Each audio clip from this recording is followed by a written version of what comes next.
Hey everyone, this is David Brown with the migration update for May 14th, 2024 from the Braddock Bay Hawk Watch. Kim and I started the day at the Braddock Bay West Spit where it was a warm and calm morning. As we were standing all the way at the end of the spit, we had two of these very small shorebirds come and land next to us. Overall, we see a small sandpiper with a slightly curved bill with a pointy tip, and we see that the legs are not black but rather yellowish. This is a least sandpiper.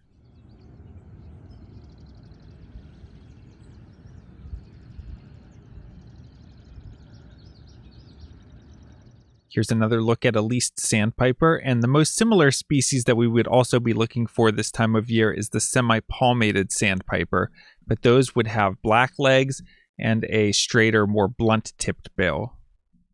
Here's a flock of shorebirds where we see that they all have black bellies. This is a flock of dunlin.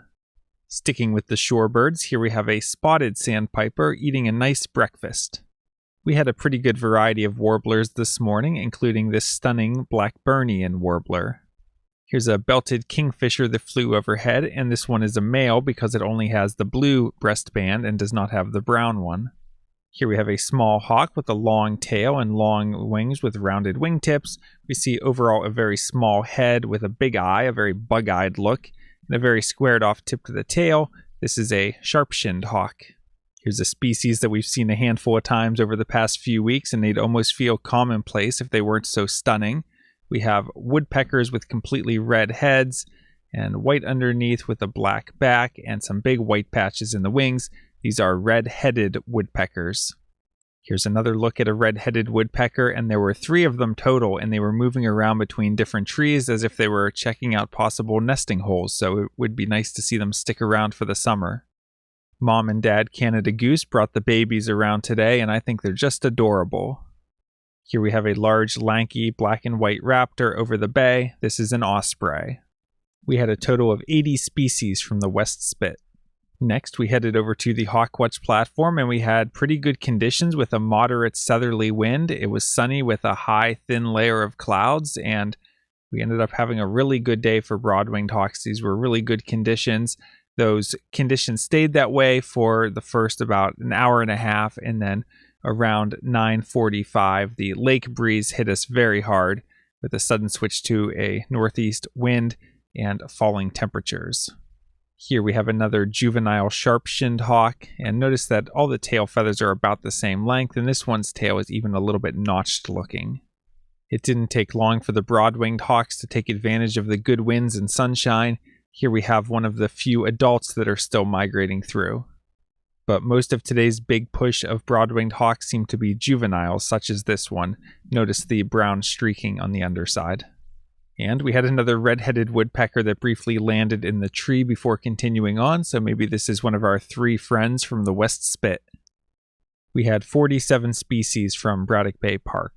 As is typical, when the lake breeze kicked in, we maintained a bit of a flight line from Braddock Bay Park for a little while, but just after 10 a.m. we did make the switch over to Frisbee Hill Park to try to catch the broadwings and other raptors there.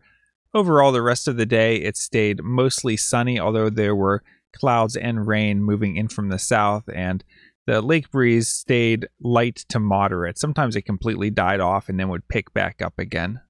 Here's an adult broad-winged hawk that I photographed from the parking lot of Frisbee Hill when we arrived. Notice the brown barring to the underside, a dark trailing edge to the wing, and a dark tail with a white band. Compare that to this juvenile, which is a bit lighter overall underneath. We see that it does not have a bold trailing edge to the wings, and the tail just has very thin, paler bands to it. Here's a swarm of bees that flew past us. Here we have a large raptor with a large head and bill and a lot of splotchy white underneath. This is an immature bald eagle, and we had a pretty good flight of bald eagles today with 40. Here's another juvenile broad-winged hawk, and this is something that's good to become very familiar with for the rest of the season, as this will be one of the main things we are seeing. Note that compared to red-tailed hawks, the juvenile broadwings have more pointed wingtips. They don't have a belly band, but they just have a lot of brown vertical streaking underneath. They do not have dark patagial bars, and we see this thin banding to the tail. Here's a hawk that's shaped like a flying cross with a long tail, long wings, and large head. This is an accipiter. We see brown teardrops streaking underneath, a large head, and a rounded tip of the tail, making this a juvenile Cooper's hawk. And the reason that the tail tip looks rounded is because the outer tail feathers are shorter than the central one. So you can see this feather ends here, then the next one ends here, then here. So compared to the sharp-shinned hawks, where all of the tail feathers are about the same length, giving them a squared off look, on the Cooper's hawk, it looks a bit more rounded, and that's especially if they're fanning the tail a little bit. If they have it completely closed, sometimes it looks squared off because the shorter feathers completely tuck underneath. Also notice the brown teardrop streaking, mainly on the upper breast. That's another good field mark for juvenile Cooper's hawks. We had small groups of migrating turkey vultures throughout the whole day, but it did pick up towards the end of the count, and we ended up with more than 200 total for the day.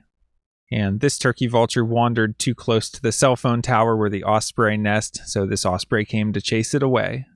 Here's a look to the south in the mid-afternoon, and we could look on radar and see that there was rain and thunderstorms to the south of us, and we could see those nice cumulus clouds building. We had 47 species at Frisbee Hill.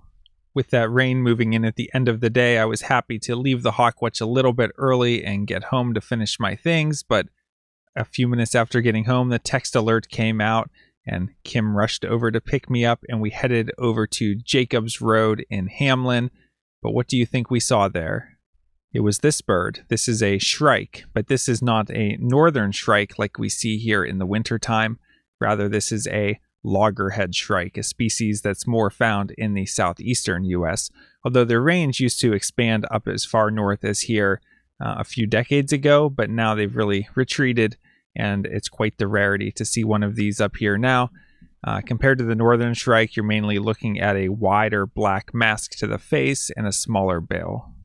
And this bird was a lifer for me, so when the alert came out, I didn't even hesitate. I called Kim and told her to come pick me up, and we headed out, and it was very easy to get, just perched along the wires along the road. Looking at the eBird trip report, today I had 102 species. We had 2 new species for the season today, which were the loggerhead shrike, and we also ran over to a nearby spot to pick up clay-colored sparrow. Taking a look at the hawk count report for our migrating raptor totals, today we had 230 turkey vultures, 5 ospreys, 40 bald eagles, 5 northern harriers, 23 sharp-shinned hawks, 2,472 broad-winged hawks, 12 red-tailed hawks, and 2 peregrine falcons, for a total of 2,789 migrating raptors.